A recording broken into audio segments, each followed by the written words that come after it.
Make no mistake about it, Dr. King and all the people who were involved in that movement, like one Julian Bond and others, all those young, educated people who came to our city, who were articulate and eloquent and sincere and rebellious enough to say, life can be very different from this. Very different from this. That was another world opening up. Now, but I will say this, there were people who were impressed, but also frightened. Sure. Very frightened. I mean, middle class people, particularly, not because they weren't proud of all these young, smart people of color, colored people, but from other places, but they didn't know what it would mean in terms of the repercussions.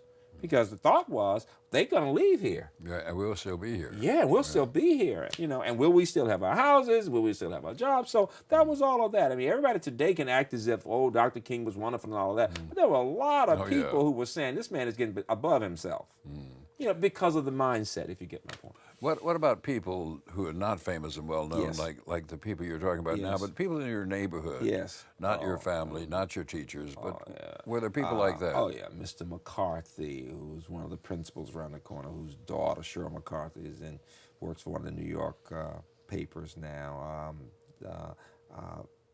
My piano teacher, who became a dean at Alabama A&M, was incredible because she was teaching me discipline and getting me to understand that just because I liked math, I shouldn't think I shouldn't be able to do music, And so she was pushing me to practice, for example. But also, I would say neighbors up and down the street were influential because they treated me as if I were their own, and would talk to me, would punish me, would praise me, would feed me. I was always going to somebody's house to eat. I'd love to eat. And so if I smelled a pie or something else, I said, what you got in there? Come on in, Freeman. So, I mean, there was that village. And so those people, it was a protected environment, and there were a number of people. Everybody was hardworking, fine Christian people, and I just think of all the neighbors in that area. I will say my math teacher in my school, Mr. Hill, was also, and Mr. Whitehead was the chemistry teacher, and he was great. He was young and smart.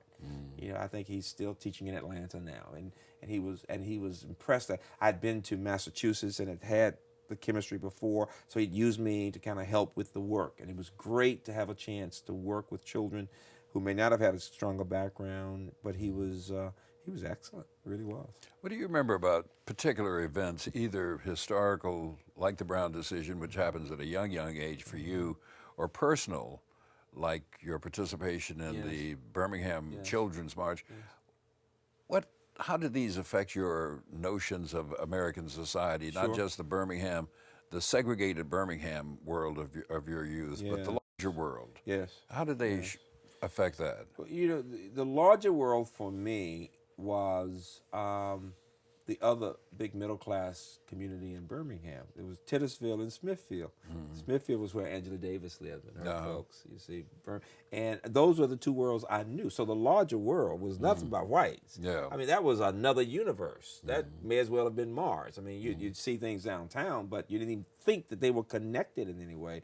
I did always wonder what it would be like to be in class with white children, because we were being told in so many different ways through TV and the media that we were not as good.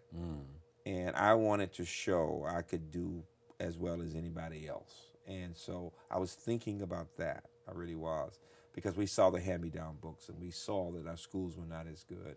Didn't have the money, quite frankly. We saw that our teachers cared a great deal, and so the larger world was still very remote to me. It never occurred to me that I would be sitting in class with white kids, or that I might be president of a predominantly white university. But then you go